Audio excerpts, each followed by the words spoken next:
I very much appreciate this. It's very difficult to accept this because it's, and I accept it on behalf of some incredible people that were part of making this happen.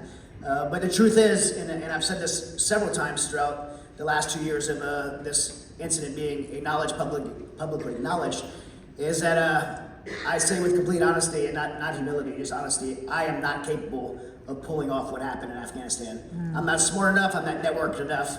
My 14 years of special operations experience is something I'm proud of, but it's not qualified me to do what happened. The reason I say that is the only way I know how to explain what happened, it was a God-ordained miracle. There's no other way to explain that.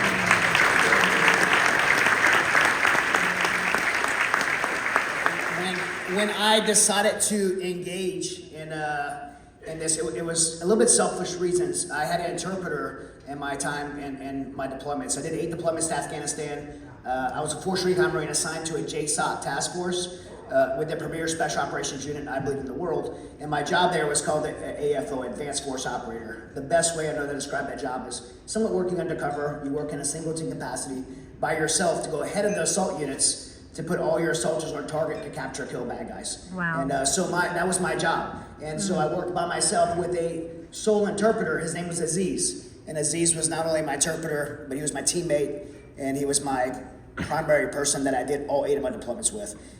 He was also my friend. Aziz saved my life multiple times. When we're not operating, I say he saved my life multiple times. He probably saved my life every day. Like, don't walk there, don't eat that, don't talk to that person. If you talk right now, someone's gonna hear you and they're gonna kill us. Like, he kept me alive every single day. And when we're not in the mountains of Afghanistan operating on the over 100 missions we did together, or we were not across the border to Pakistan, I didn't go back to base and he went home. I actually went to his home. His wife Hatra made my first warm meal out of coming back through those mountains. I held his son Mashoud when he was born. I held Mashoud A's daughter when they were born. They were family to me. And so when this announcement was made that we were doing the full, complete withdrawal of Afghanistan, I could spend hours up here telling you why that was a terrible idea. But I couldn't control that. But one thing I could control was not leaving my friend there to be killed. My wife and children had a husband and father because of Aziz. And so I made a decision to go back and get him. And that's when we seen that miracle take place. And we knew that it would have to be a miracle. We got permission from the Joint Chiefs to go in HKIA Airport as civilians to go outside and rescue civilians. You have to realize the military didn't even allow, the State Department, who the White House gave the NEO operation to wrongfully, did not allow the U.S. military to do that for our own Americans. So for them to allow civilians to go do that is an impossibility. Wow. But God made it possible. We Wow. got permission from the Joint Chiefs. We also needed to be able to move people without visas from one country to another. That's human trafficking. You can't do that for visa applicants. The only place you can do that is in Laredo, Texas, but so in the rural world, you need rules. So we contacted the United Arab Emirates and the royal family there, granted us permission to bring people there, and they would provide everything we needed and force the State Department to process our SIVs there. So I'm not very popular with Secretary Blinken and the State Department because of that. And then on top of that, they said we give you a C-17 plane, and if you fill it up, we'll give you another one. Now I'm watching this miracle unfold and operations unfolding that went from me wanting to save Aziz, his wife and 6 kids, to now these 3,000 orphan girls we're gonna go get, to now every American interpreter, ally, like anybody that needed help, we're gonna help. And a couple of things that makes it more complicated is it's very expensive to do something like that. Not thousands of dollars, but tens of millions of dollars. And so by day 3 of doing this, I'm like, how are we gonna do this? And I get a random call from a man named Glenn Beck, which some of you guys may know. Yeah. And Glenn Beck called and he said, Chad, I went on the radio to raise a few $1,000s. I just want to do something. And I've already had $21 million come in. What do I do? It's like, I know exactly what we're doing. We're gonna start chartering planes. And the first 10 days at that airport was chaotic. I've seen the most incredible heroism I've seen in my life, even in combat at that airport. I mean, if anybody stopped for 5 minutes, you're trading 5 minutes sleep for someone's life. And so everyone just pushed. My buddy Seaspray lost 37 pounds in 10 days. The level of chaos at that airport, everybody's seen people falling off the planes, but the biggest, I think the most magnifying thing to me to realize how chaotic it was when moms were giving their little babies away. kissing them goodbye because they didn't want them to become a Taliban or be a sex slave the rest of their life. They kissed them goodbye, put them on top, knowing they're never gonna see them again, put them on top of a crowd of 100,000 people, would be crowd surfed to the gate. And when they got to the gate, some woman grabbed that baby and threw it as hard and as high as they could over the wall so a U.S. service member would catch it. What they didn't know was on the other side of that wall was about 6 feet high and about 20 feet deep of Constantino wire, razor wire. My buddy Joe counted 6 babies in that wire that had bled out. This is like the level of chaos that was happening at the airport. And our team just kept pushing. And on day 10, we were there. The Abbey Gate was hit by a suicide bomber. 13 of our service members were killed. That did not have to happen, by the way. And the U.S. military was forced to leave. Our military did not want to leave. The White House was saying there was 100 Americans. I was saying there were thousands. Turns out there was thousands, but the truth is it didn't matter if there was 100 or 1,000. We don't leave one American behind ever anywhere.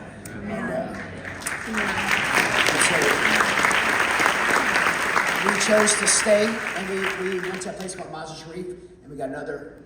We already got 12,000 out. We got another 5,000 out. We got 17,000 out total. And then I came home, and we knew we wasn't done. I came home and I was trying to figure out what do we do next. And I'd heard that the commandos that we had worked with for 20 years had moved all the women and children to a place called the Panjshir Valley, and they were trying to cross them across the Panjshir River into the country of Tajikistan. Now I knew this area well. 25,000-foot mountains, the border, sometimes there's 1,000-foot cliff. The Panjshir River is Category 5 rapids, ice melt water. Afghan women can't swim. Most of them are pregnant or have a baby with them. Impossible geographically to cross. And then on top of that, the news didn't report this, but the Chinese military was there, the Russian military was there, the Taliban was saturating that border, and the Tajikistan border guard was there. And so some of those texts you've seen was me reaching out to Tommy Waller, who's commander of 3rd Force Recon Company, to specifically bring this Marine named Staff Sergeant Dennis Price with me to go into Tajikistan to build routes out for these women and little girls. And we reached out to you guys. And we said, me and Dennis Price, we're gonna go into Tajikistan, and we didn't give the specifics, and we're gonna help these women and little girls. And I can tell you that sounds like we're driving to the airport. I'll give you a little bit of perspective where mine was. We're driving to the airport, and my wife knew like something was wrong, and she got scared. And she's like, you already got a Z's out. You already got 7, how far are you gonna push it? And the only way I really need to have described to her, and this is really the only way I know to describe it to anyone, is how I felt at that time. God kept opening doors, and the doors didn't feel closed yet. If the doors would have felt closed, I would have stopped, but the doors still felt open. And I was telling my wife, like, what if this was us? We, in America, we're blessed. What if it was us? What if it was our sons that would be forced into madrasas, our daughter that would be raped the rest of her life? Wouldn't we be praying that someone would come help us? Someone somewhere would come help us. I know I would be. If I knew my daughter Haley and my daughter Summer would have to go through that, I would be praying. And I'm like, somewhere someone's praying for us to come. Yes. And we have to go. And so Dennis Price and I got on that plane. And I tell you what, flying there, it sounds, I've been saying it's heroic. And there was nothing heroic about it. I was terrified to do that. Dennis was, I was like, Dennis, like, I was just like, man, I'm like really, we're about to swim in Afghanistan, like, and I'm like, I want to make sure you're okay. He's like, I'm feeling it too. So we prayed together on our layover, and we flew into there, and we drove about 10 hours through the mountains. We got to that border, and for 10 days, we did 90 miles of border reconnaissance. We built 6 routes. Every night we swam across the Panjshir River in Afghanistan. We built 6 routes. And there was one night that I want to tell you about specifically, because it really sticks out to me with the IFA and who you guys are. We knew, we talked about it on the side of that river. We knew you guys were praying for us. We didn't know who. You guys didn't know who we were. We didn't know who you were, but we knew that there was thousands of people praying for us. Yes. And we were about to swim across this river, and about 100 yards away from us across the river was a Taliban site with 3 Taliban fighters on the roof. And about 300 yards to our right was a Chinese BMP, a mechanized vehicle, with a PKM, a giant machine gun on it, with a giant spotlight for people swimming across the river. We were about to swim across that river, and you know, the anxiety hit me, and I was thinking about the reality of what was about to happen. And I remembered you guys praying for us. I didn't have my Bible with me. I didn't have my phone with my Bible app on it. I had a burner phone. But I remembered a psalm that I say all the time, Psalm 23. And I memorized it. For the Lord is my shepherd, I lack nothing. He makes me lie down in green pastures. He leads me beside quiet waters. He refreshes my soul. And he guides me to the right path for his name's sake. And even though I walk through the darkest valley, I will fear no evil because he is with me. His rod and his staff, they comfort me.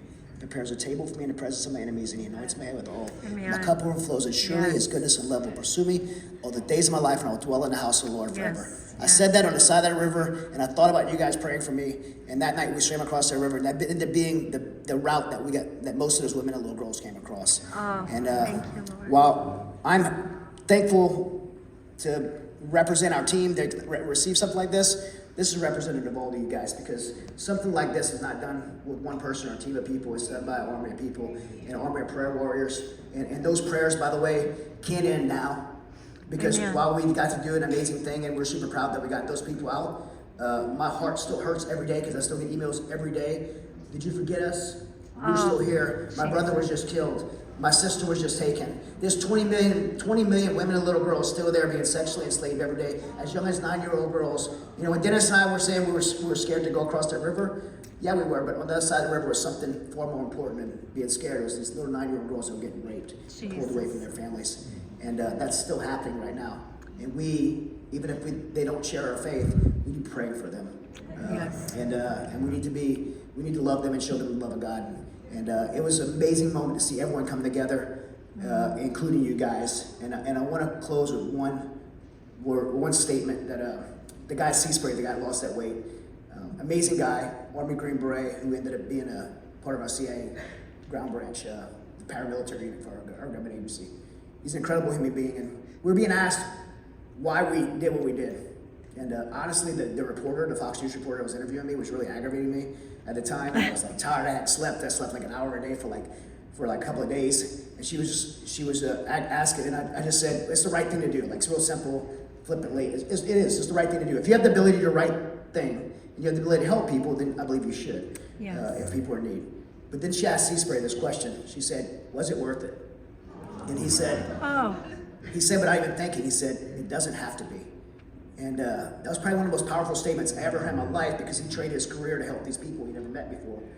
And he said it doesn't have to be worth it. And I thought about that and thought, so often in America, we put an ROI in everything. I'll give my time, I'll give my money, I'll give my energy, my resources, but what's the return on investment? Is it worth it? Right? How dangerous is it? What's the risk assessment? We analyze everything. Sometimes it doesn't have to be worth it to do the right thing. Sometimes we just do the right thing because it's the right thing to do. Amen. And that's what this was. Thank you guys so much.